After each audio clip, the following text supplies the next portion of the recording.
All right. Well, it looks like we're right at the starting time here.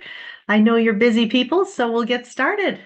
Welcome to the April Community of Practice. I'm Amy Erickson, and I'm here today with Diana Bogan, Jackie Bullis, James Bond, and several members of our faculty affairs team to share this month's content with you, aligning a philosophy of teaching with classroom behavior issues. So welcome. We're so happy to have you here. Our community of practice webinars are an opportunity to share best practices and collaborate with peers. We hope to provide a space where you can reflect on monthly topics related to your teaching philosophy in the hopes that that teaching philosophy can inform some of your decisions in the classroom. A quick reminder, these webinars are based on our 2023-2024 annual faculty curriculum, which was based on leveraging a philosophy of teaching to benefit both instructors and students. And this annual faculty curriculum posits that a well-articulated teaching philosophy that reflects on various learning theories, embraces the culture of care, and incorporates your own successful strategies will make teaching more enjoyable and effective. We want faculty to view their teaching philosophy as not another task or a box to tick, but rather as a framework to empower you and provide you with information that has been proven to contribute to student success. So if you have not yet completed the annual faculty curriculum on leveraging a philosophy of teaching, we'll drop in the link in the chat now so you can complete it. And if you have completed it, we thank you so much. And if we can go ahead and move forward with the slides. Some of you may know we've got a little bit of a competition going on here with the annual faculty curriculum.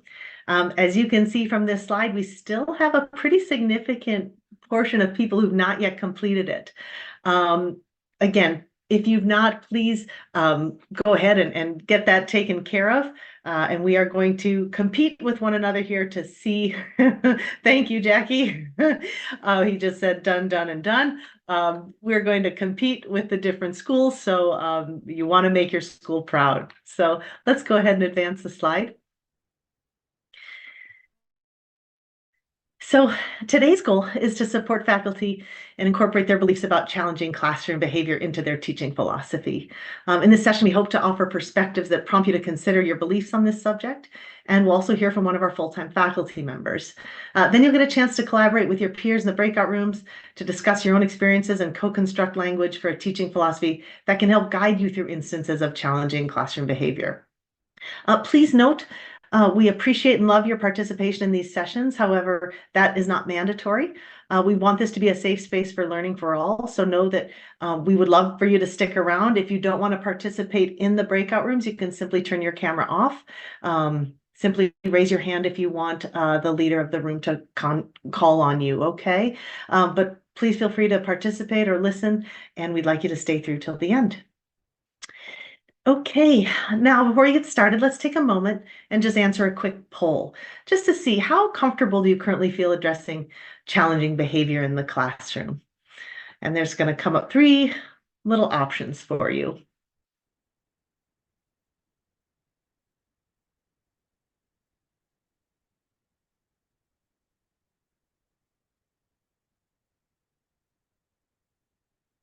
Okay, very nice.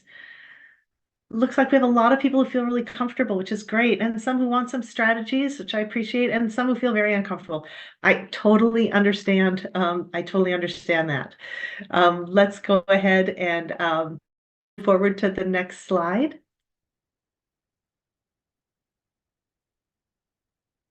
As you can see from this pie graph here, 87% of our population are adult learners. So that means that most UAGC students are juggling more than traditional college students. They're adult learners, they're military students and Pell Grant recipients, and they're all likely to be juggling jobs, maybe even family, possibly even military obligations alongside their education. So juggling multiple responsibilities can be stressful for anyone. And if you can go ahead and forward the slide, Diana. Carol Kasworm, a professor at the Department of Adult and Higher Education at North Carolina State University, noted that, and this is a quote, adult learners may seek college entry through a life crisis, such as divorce or separation or work issues or some form of significant individual need, such as seeking a career with financial stability. These adults may display emotional chaos as they develop a student identity, contemplate future successes in a collegiate classroom, and psychologically manage their turbulent life circumstances. Additionally, they may have unresolved life issues that draw on their energy and time, as well as potentially negative past experiences of learning that create additional anxiety. If you go ahead and forward the slide, Diana. So if an individual is managing multiple responsibilities and experiencing frequent stress, brain structures, learning, and behavior can all be affected. And if the stress is continual, it can create a situation where the amygdala is looking for threats all the time.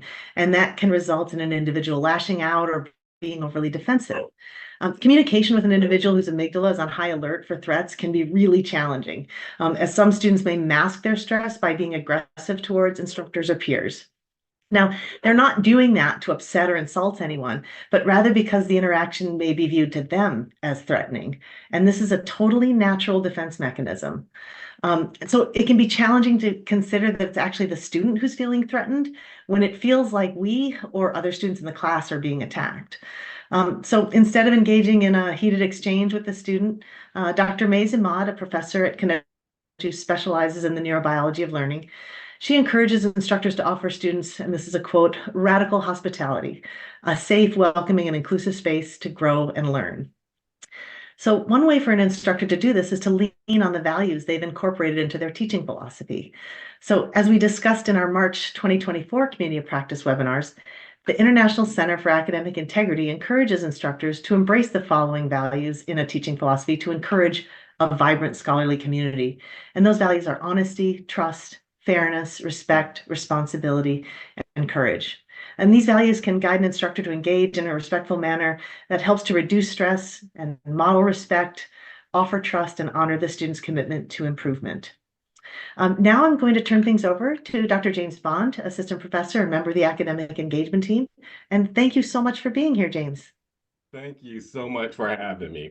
So this first slide here, I wanted to share a little bit about my past that informs both my teaching philosophy and how I handle disruptive behavior in the classroom. So that first photo there is me with the elected student executives at a community college I work with. We used to take them on a retreat. I believe that's in Palm Springs. And we talk about what they wanted to accomplish that year, help them get to know one another better. We use Myers-Briggs to kind of give us a common language of how people think and why some of their actions might rub another executive the wrong way. And we use that to kind of build bridges so they can understand and work together, understand each other. That next photo there is me in Korea. That's a M203 range.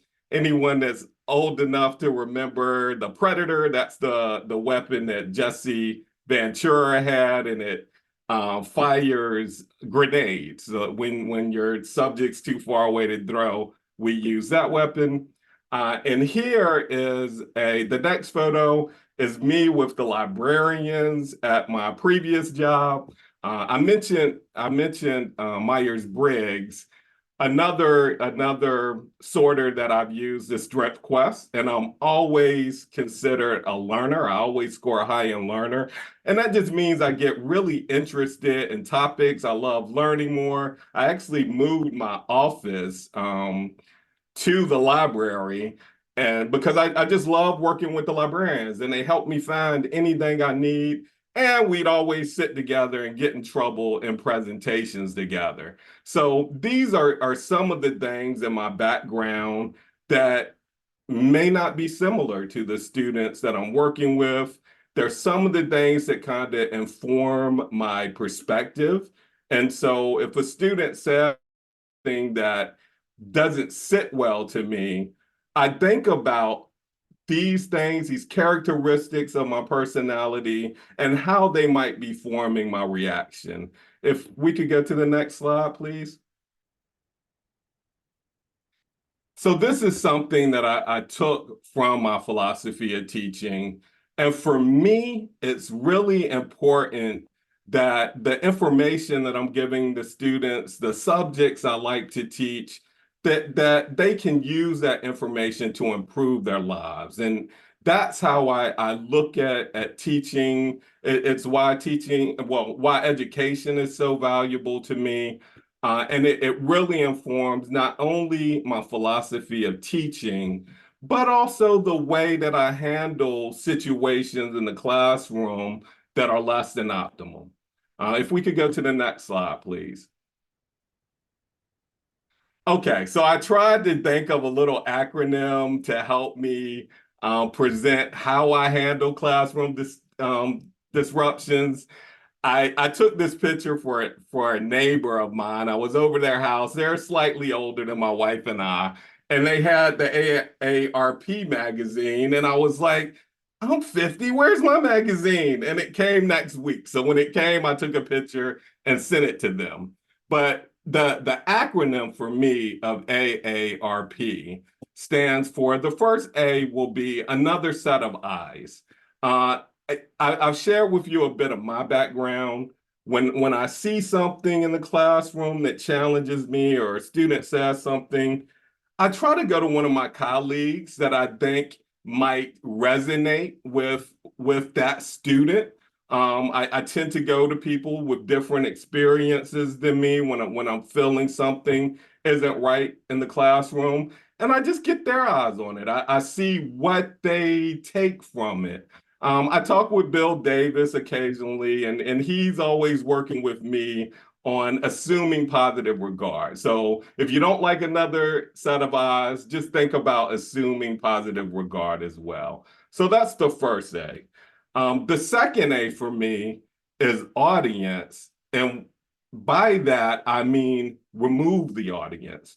Like I try to talk to the student that I feel like is being disruptive, get their perspective on what it was they were trying to communicate. What were they trying to do? And just get a sense of why they're doing or did what they did. Um, so the R for me stands for resolve or refer. Now, if that explanation still doesn't sit well with me, then that's when I go to my faculty consultant. That's when I go to conduct.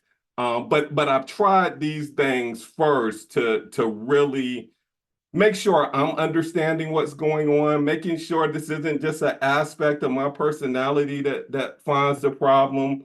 And also during this stage, I talk to the student about their goals. Now I'm in Gen 101.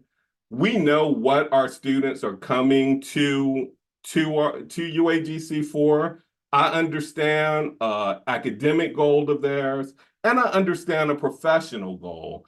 And a lot of times I can nip it in the bud by just saying, hey, how do you think this behavior is going to help you if you're trying to be a counselor or if you're trying to be a manager? You say you want a promotion in this, think about how people will perceive this action. I really tie the behavior to their goals and really try to resolve it in that manner. And again, if I can't resolve it, then I refer it to the next level. But I really try to handle these incidences in the lowest level possible. So finally, the P. The P for me stands for patch or proceed. Now, a lot of times in these classrooms, particularly if the behavior is something that has divided the classroom, and now I've got people on this side and people on this side, really trying to bring it together so that we're once again working as a cohesive unit as a class, where we're trying to support each other's success. I don't want my discussion boards, you know, I think conflict is important, particularly in this day and age where everybody's taking sides. And I'm not afraid of conflict in the classroom, but at the same time, it needs to be productive. People need to be learning. And so finding a way to patch that, get us all back on the same team, even though we might have differing views, is very important. And sometimes, if it hasn't blown up to that extent in the classroom, I've just gotten closer to that student by kind of explaining how I perceive this, making them feel like I've understood where they were coming from, and not escalating the situation. So that's a little bit on how I approach these types of situations.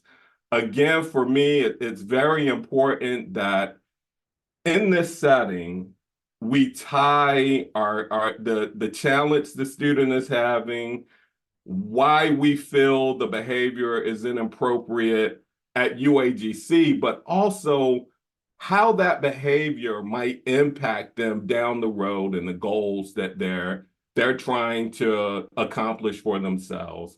You know, I've been on the BIT team at every school that I've worked at. A lot of times I'm the face of the military at that school.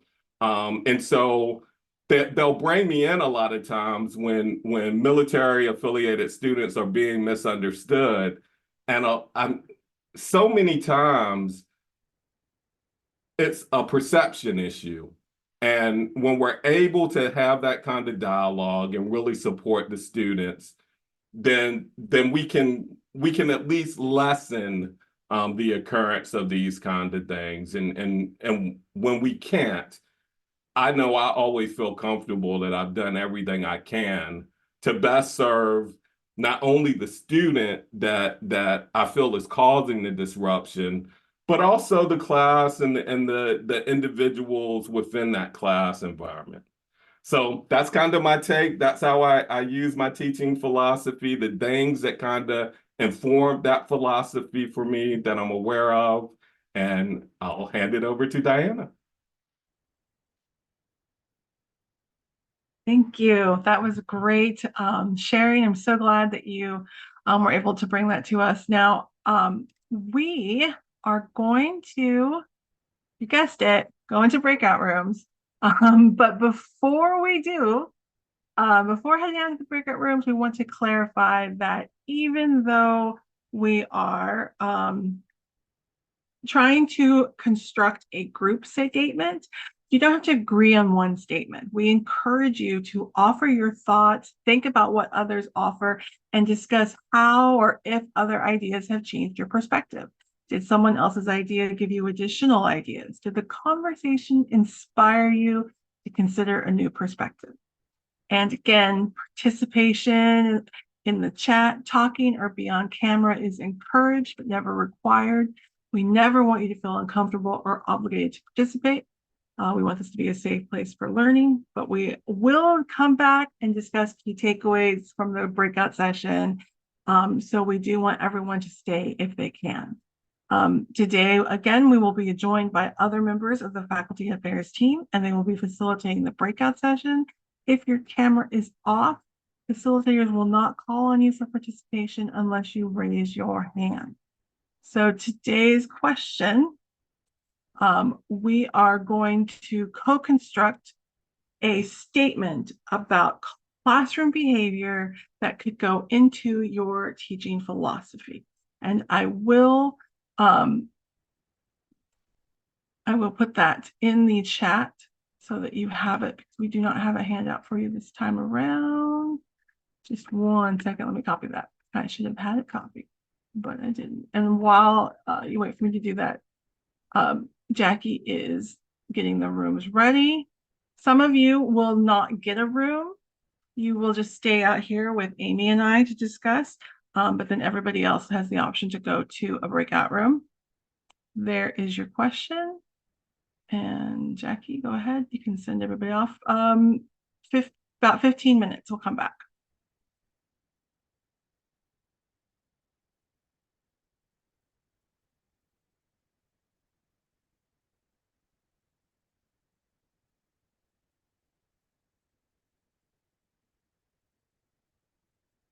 Trying to talk and chew gum at the same time while I'm copying that in there did not work so well, but that's okay.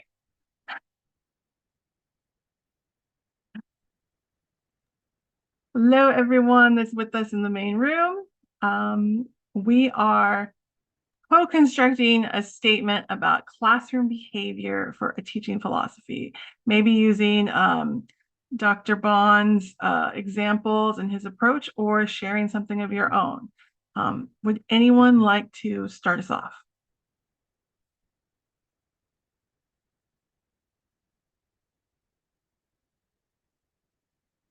I'm happy to offer some thoughts.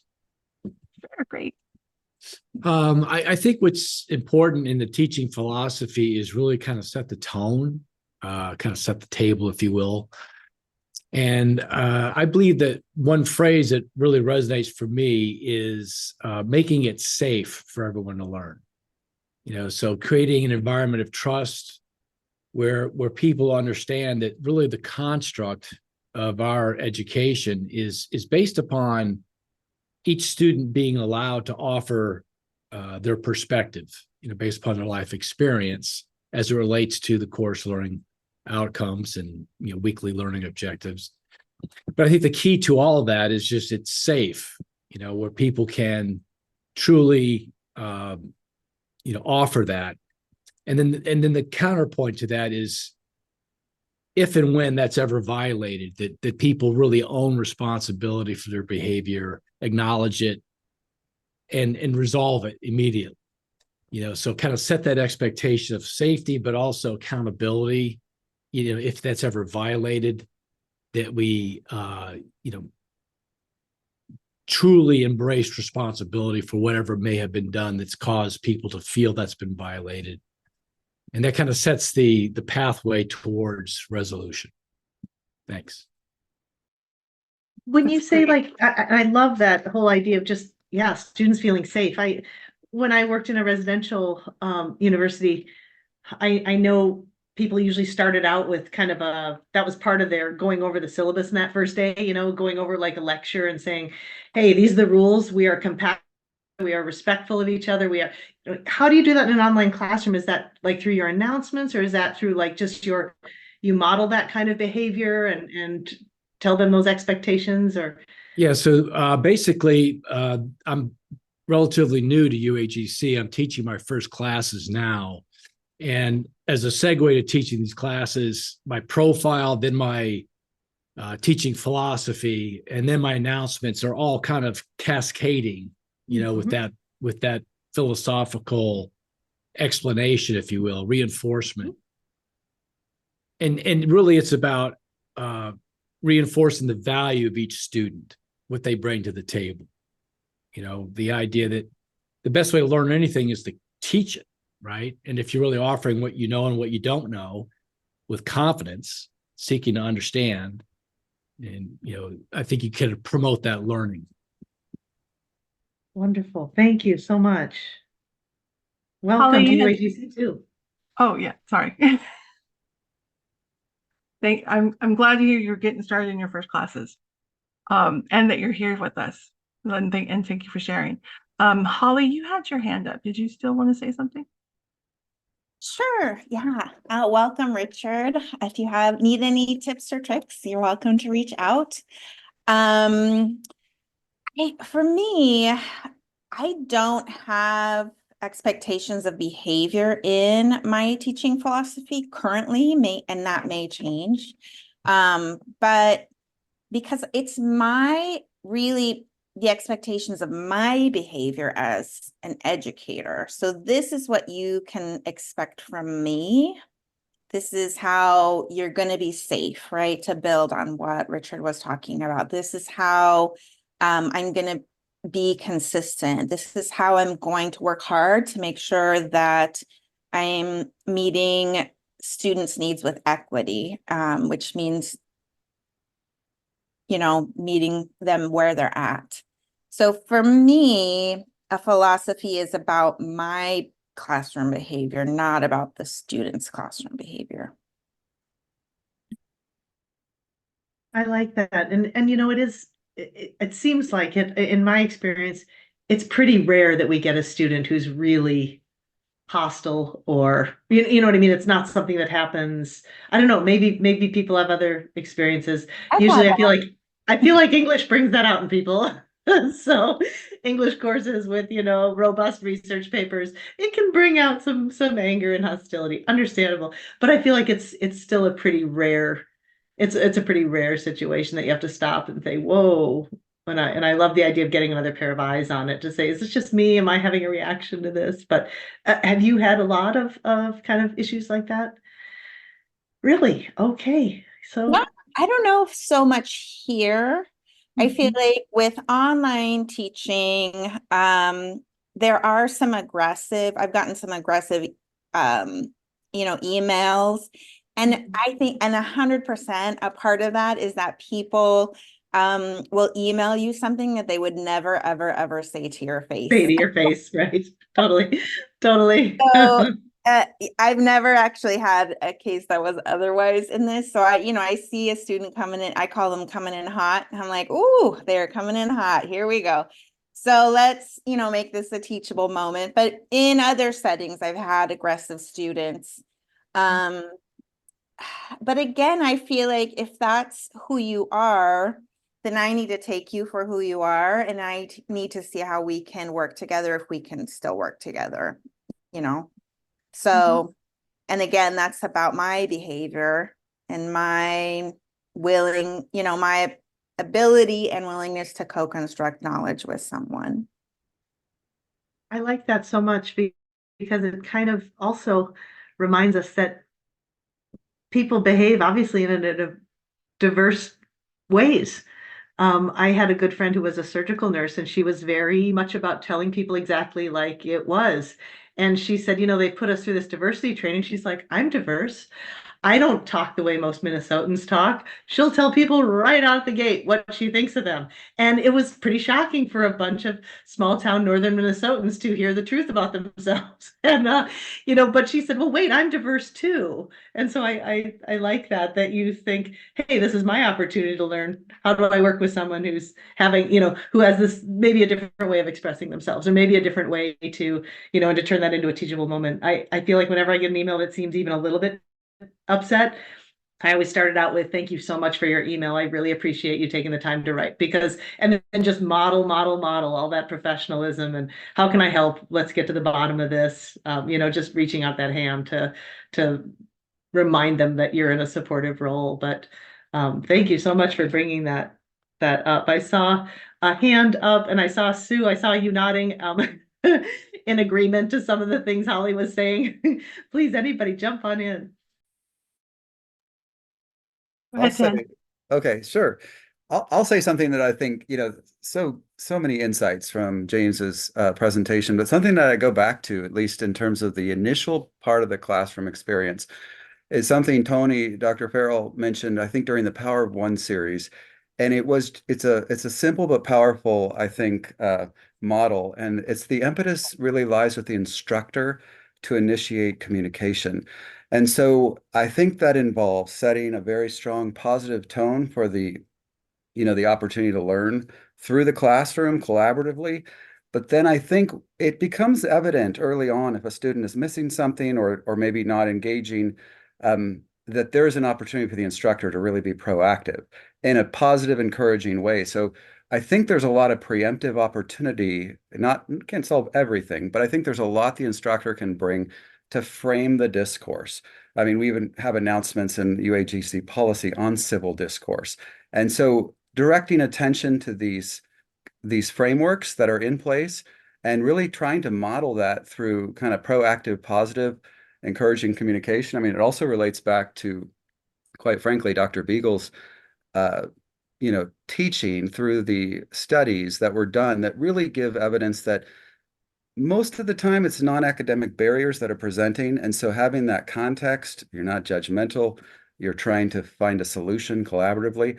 I just think these can have an indirect impact on the whole tenor of the classroom. So again, it can't solve everything, but I do think proactive, positive communication initiated by the instructor when they can get ahead of some of those types of things and frame conversations.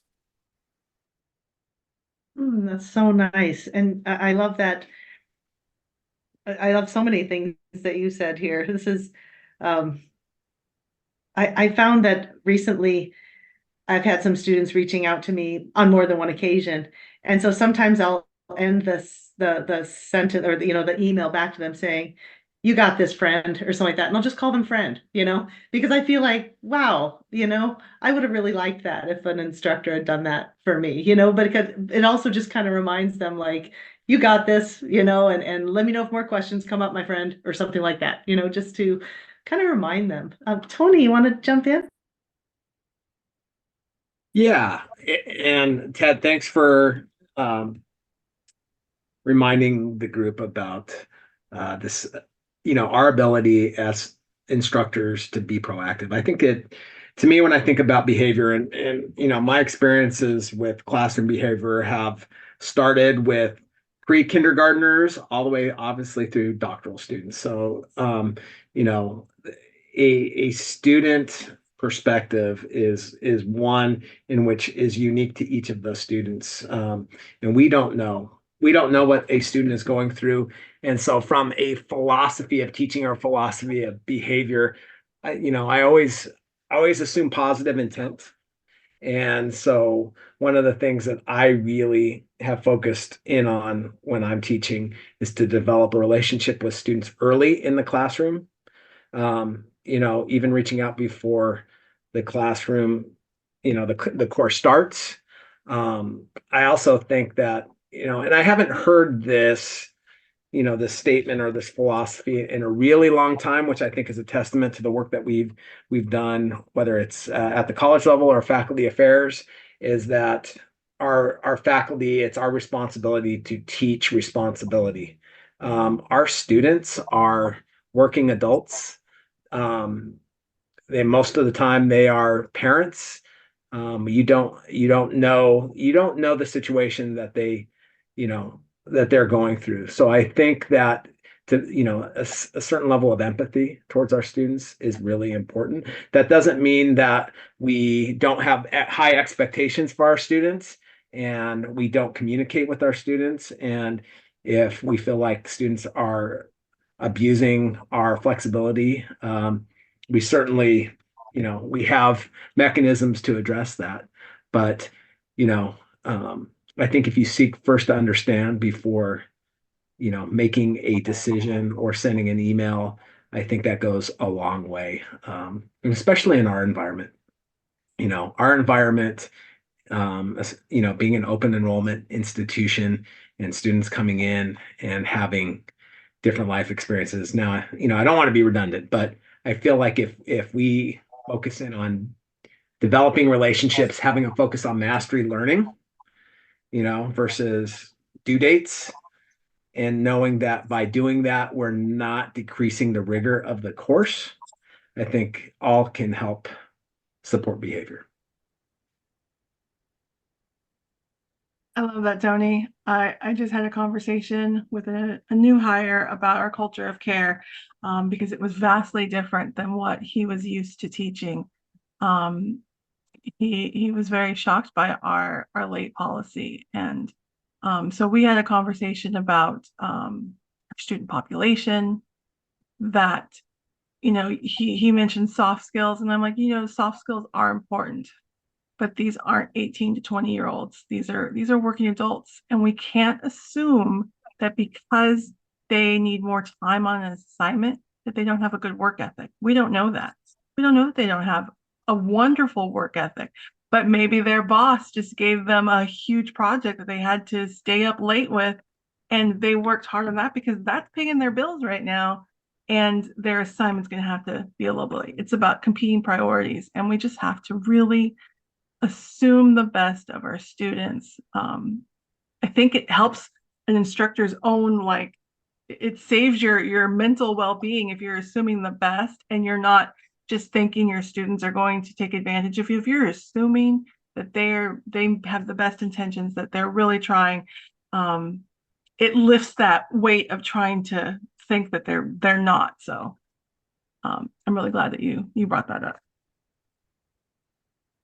We have a few more minutes if someone else wants to share. Sorry, Amy. Oh, no, I was just going to say I was recently reading a teaching philosophy by another instructor who said his teaching philosophy was driven by the Pygmalion effect, which I'd never heard before. Some of you are nodding, you've heard that before.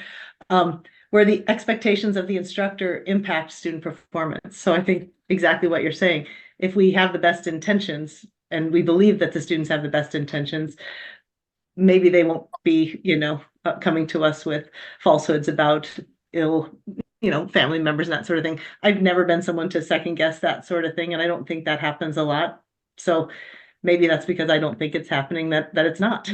So yeah, does anyone else want to jump in? We've got a little more You know, time, I think. I have something real quick. I'm not here, but currently I have a student who mentally snapped.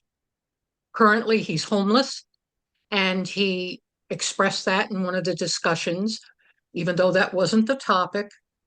And then he turned in a paper that had one derogatory sentence repeated for 2 whole pages. That was, yeah. So obviously he got a 0 for that. Oh. Knowing that he is military, besides, tells me that something went snapped. So of course I referred it up the ladder. Yeah. And I just feel that when something like this happens, which is not common, this is the first time in 18 years of teaching online that I've ever had something like this happen, that it's not my place to get involved. A mental psychologist or something like that. Right. Usually universities have them for student welfare. Should be referred, and help should be given that way. It's not my place to do that, because if I stick my nose in it, then if something goes wrong, I could be sued, the school could be sued, and it's like, whoa. So right now it's a mess. Oh, no, that's such a good Let me point. tell Because, you, hair on my arm standing up. Oh, I'm so sorry to hear this about this gentleman. It was, oh my gosh. Oh, that's terrifying. Well, and then that's just it, as I think I'm not qualified to deal with this. We have qualified people No, to I'm not. handle this. And yet, here's the weird thing. I was being told that I should have dealt with it. And I thought I did very nicely. I did give the 0 on the assignment. And I said, before the end of the class, feel free to resubmit. You know, once maybe he comes out of it and says, oh my God, I actually did that, but, it's not my place. So we're going to butt heads on this one, I can see. Yeah. Understandable. Yeah, I've had students who've had some in residential where it's been a little more recognizable that something's really sideways. Yeah. Oh, I guess we're closing in 2 minutes. Does anyone else want to jump in? I was just curious, Sue. I am so glad that you made that report, Sue, because I think we do have some trauma that comes out in certain ways with some of our students, and especially our veterans. Well, all our students, but our veterans are, susceptible in a unique way. They need to have a CARES report. And I'm curious, did you do a CARES report, or did you do the helpline for this student? No, I sent it up to my boss. Okay. And it's her responsibility, because I'm not dealing with mental issues. That's not my job. And I could make things actually worse unintentionally. And so I stay out of it. Yeah. But do you know that the CARES report has been an excellent tool that I've relied on? Because I teach child development theory, which can bring up some psychological trauma. Sure. So I'm like, oh, yeah, that's not my wheelhouse when certain things come up. But I want to make sure that if students need the help, that it's there. And so just so you know, and everybody knows, I love the CARES report. Had really good support. In his post, he said his mother was repeatedly beaten. He was beaten. I mean, it was like this horrible read. And I'm going, oh my gosh, it's like, there's no way I'm getting involved with that. That's of my pay grade. I think that's also a good opportunity to maybe reach out to the folks on the helpline, and they can help guide you. Yeah. What you should do or not do. We are coming back. The rest of the group is coming back in a minute. I took some of the notes from our conversation and I threw it into generative AI and plopped the little statement that it came out with in the chat if you want to take a look. Obviously that's very generalized, but I thought it was just kind of a cool little thing to try. I stole that idea from Benita. Wonderful. Thank you. Thank you all so much for your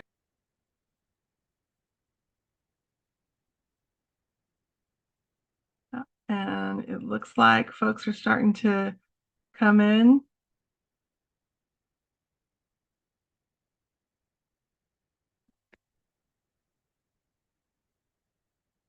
Give everybody just a minute to get settled. We tried to give you a little bit more time.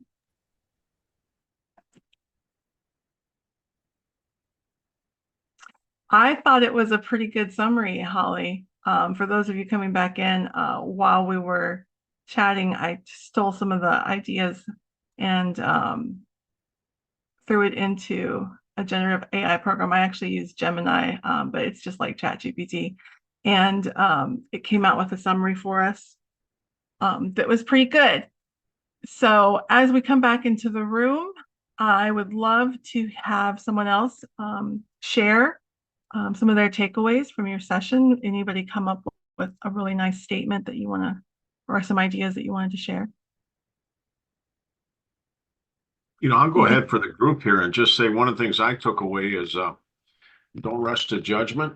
Be in the moment, be in the situation, look at all the situational variables, stay calm, and just unpack the box, figure out how do we resolve this? Because the one thing we're after is resolution, and we want to save the student and be student-centered. So I thought we had some great discussions in our group, and Teresa and James facilitated that very well. So.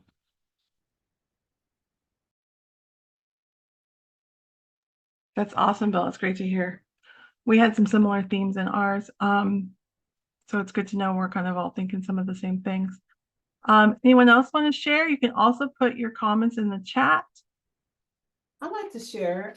We had a group that didn't have a lot of conflicts in their teaching experiences, maybe lately, maybe back in the past, but they just didn't have a lot of conflicts. So we had to kind of switch the conversation as to, okay, if you don't have conflicts going on in your classroom, tell us what you've done in your classroom up front that maybe prevented conflicts from happening in the classroom in the first place. Was there some announcements that you created to show that you were there and you were supportive and you had their backs from the beginning? And it was just interesting because when you don't hear about conflicts, but you hear more about, my class is doing, great. We don't have that situation. It just makes us look at, well, maybe we should talk to some of those instructors to see how they navigate their course. We did talk a little bit about, having videos, creating videos up front so you can make that connection with the students. But again, wasn't a lot of conflict. It was just more talking about how we can navigate the classroom, how we can, be there for each other, but you have to reach out to the faculty support person. Who are you reaching out to if a conflict did arise? We talked about going to faculty help and things like that. So we had to kind of turn ours over a little bit, but we made it through.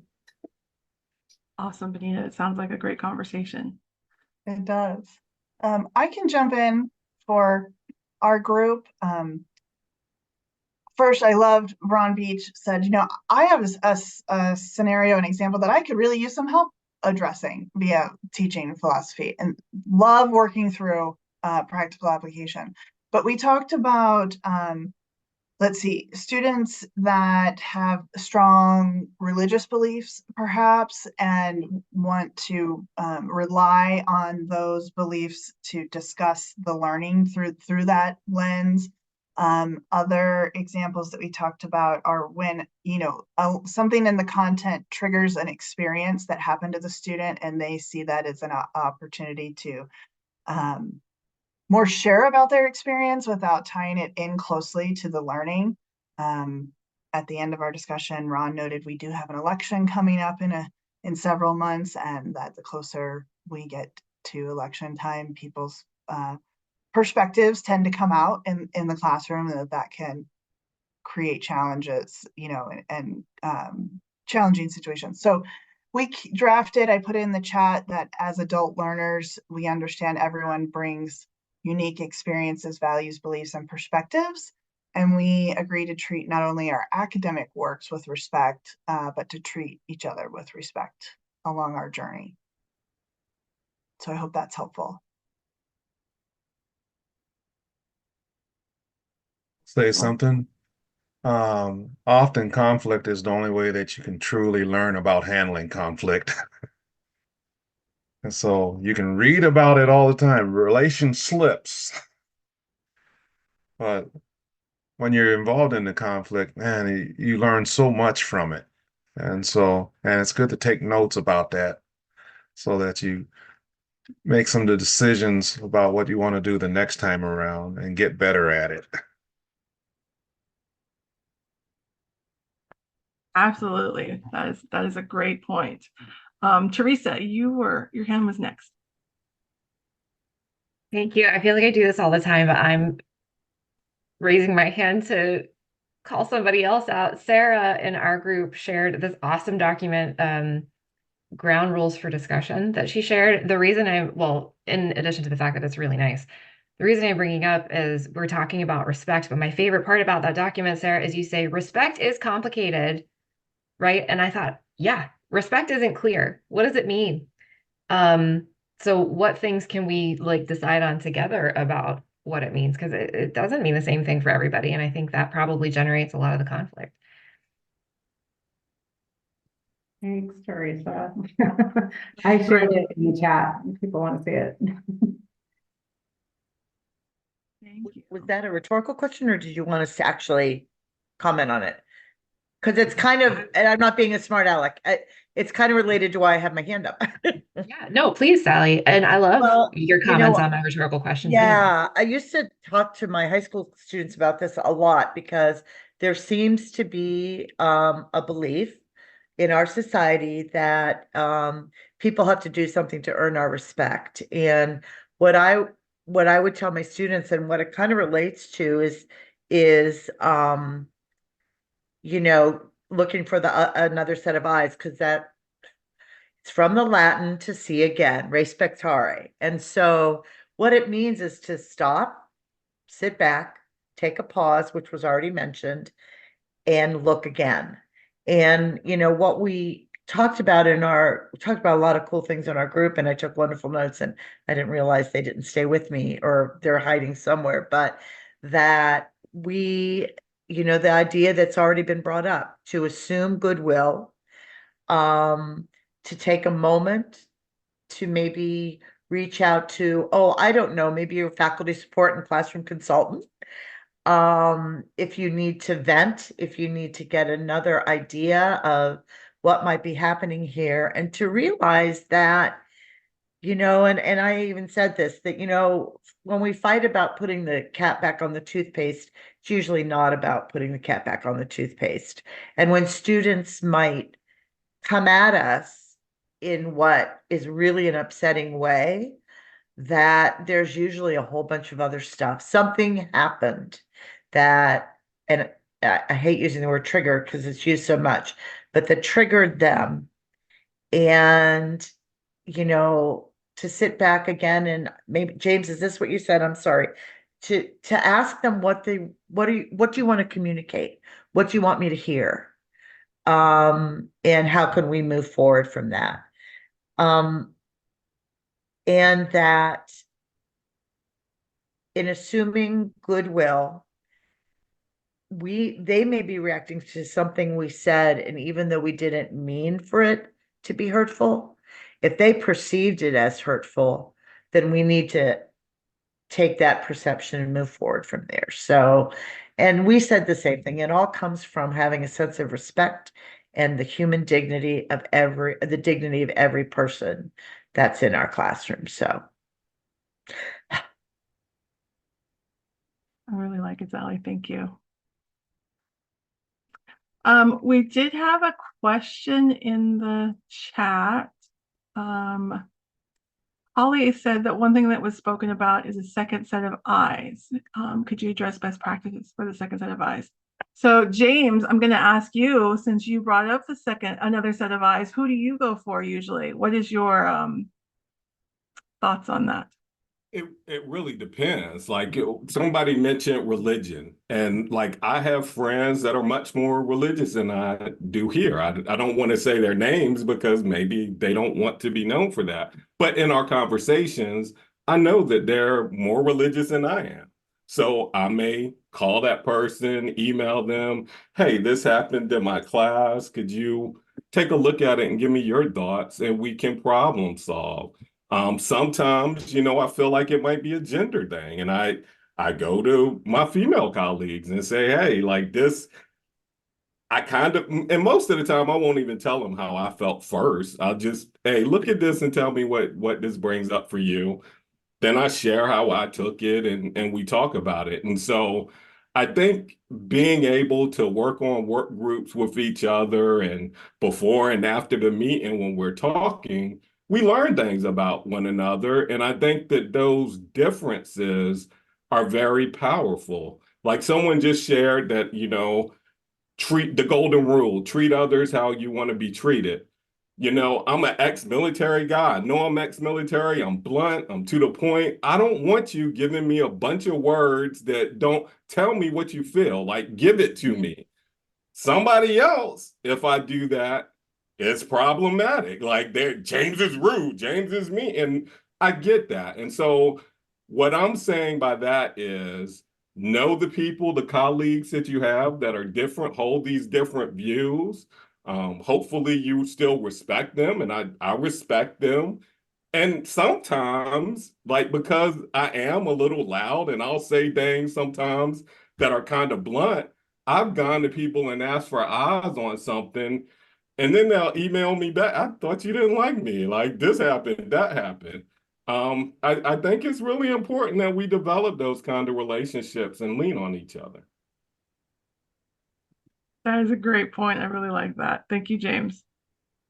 Really kind of what we're trying to do with these communities of practice too. Get you in rooms, get to know each other, learn each other's areas of expertise and interests. So such an excellent point, James. Thank you so much for bringing that up. And I hope every month you all get to know each other a little bit more so you can lean on each other like that.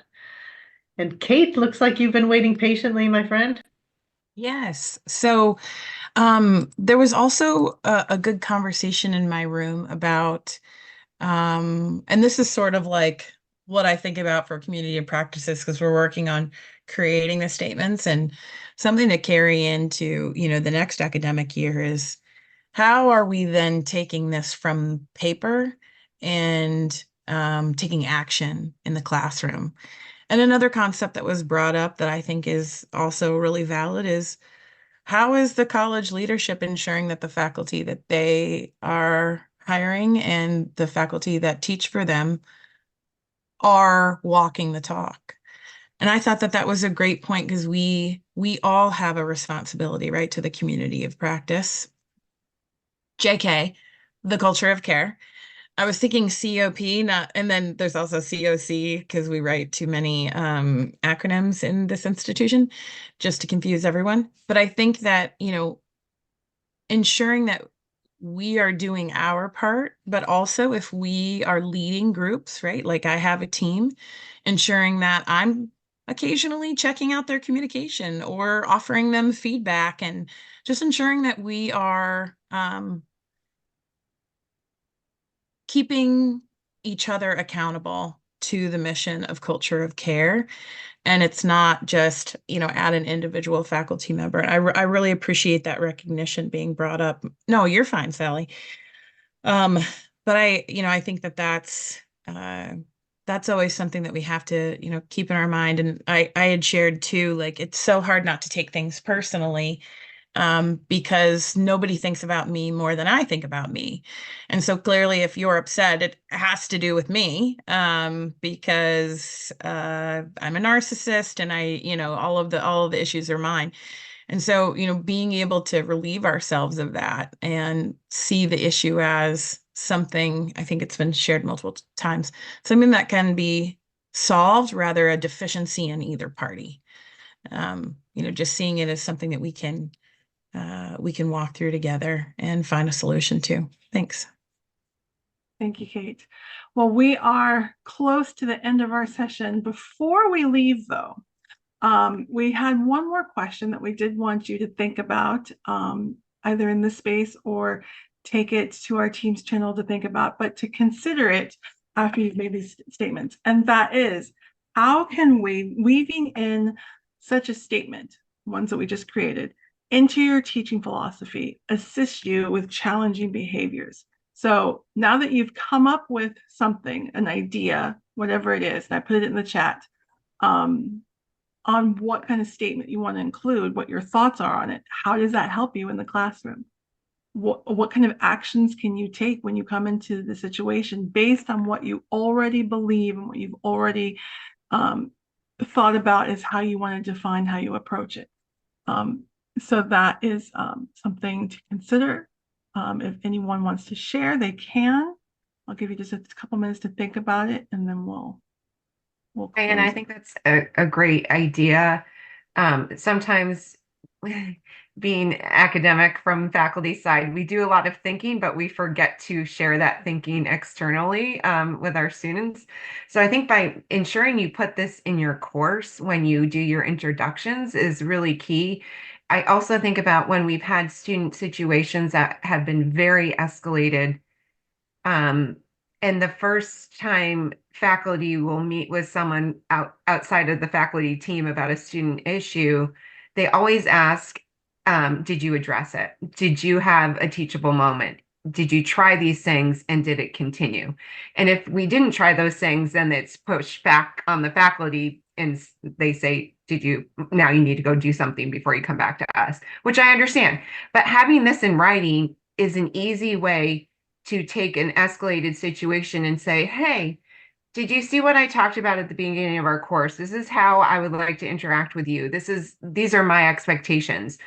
The behavior you're exuding in the classroom, do you feel it matches with these conditions? And it's an easy way to start a hard conversation. And so I think that to me signals a great way to share it, have students comment, have students, agree to it, open up that the announcements so students can respond. And then it's always kind of can be in your toolbox to go to when you're having conversations. And Allison, I just want to jump on that really quick for 30 seconds. I want to tell you, I really truly believe in that too, that, what are your core values? What do you embrace? Here's what I stand for. I'm going to live this. I'm going to talk the walk, walk the talk. You'll see me do that consistently throughout the course. And, and I'd be remiss if I didn't say there's somebody sitting out here that's one of my coaches and mentors, and that's Kim Cowan. Many times if there's a situation, I know Kim's blushing now, but Kim, it's fact, I called her Friday on an issue. I'm not going to get into all the details, but it just was a student that I did not want to see get hurt or have any apprehensions, my perception, because she had decided to step out of one of our sessions. It had nothing to do with me or anybody. But Kim gave me such great coaching and basically just said, here's how they may feel. Here's how you may want to behave. And Kim, I took your advice. That turned out perfect. Okay, got a nice response back, so thank you. But here's what I want to leave the group. There's 3 parts to any message. There's a content part, there's a tone, a relational part, the feeling part, and then there's a relational part. So feeling, relational, and then the content part. So you're going to communicate your words, but your voice has to match your words too. Your nonverbals have to match your words. And you have to show them that I want a relationship with you. How can we find a win-win here? How can we find a middle? Boy, I want to solve this. When we do that, it's powerful. So, Kim, big thank you to the group. And you probably didn't expect this, and it just came up, but you're golden. Thank you. I love those 3 points so much, Bill. I really like that. I talk a lot when I'm supporting faculty about tone and just how, the words matter, and they may not always come away that you intend. So I really like that.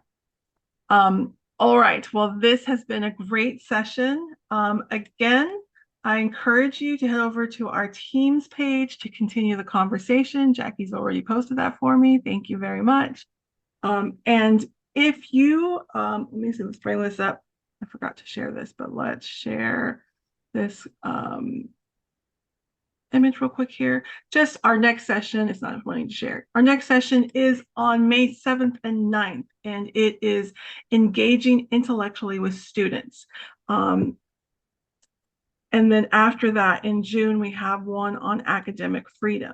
And if you are interested in sharing your faculty perspective, yes, I can speak, on how your teaching philosophy helps you to manage classroom behavior, encourages intellectual engagement with your students, or promotes your sense of academic freedom, please reach out to Amy Erickson to discuss that. She's looking for someone like James Bond who wants to come and share their expertise with us. We love having other people come and talk. There's her email address. But yes, again, thank you so much for coming. Hey, And Diana. yeah. I'm so sorry to interrupt you. It just dawned on me that this is a perfect venue to get more feedback from the group. I don't know if any of you saw Yvonne Lozano and I shared during the Culture of Care Summit last week plans for a faculty classroom management support committee. We are looking for feedback from all of you, so I'm going to post the link in the chat to that.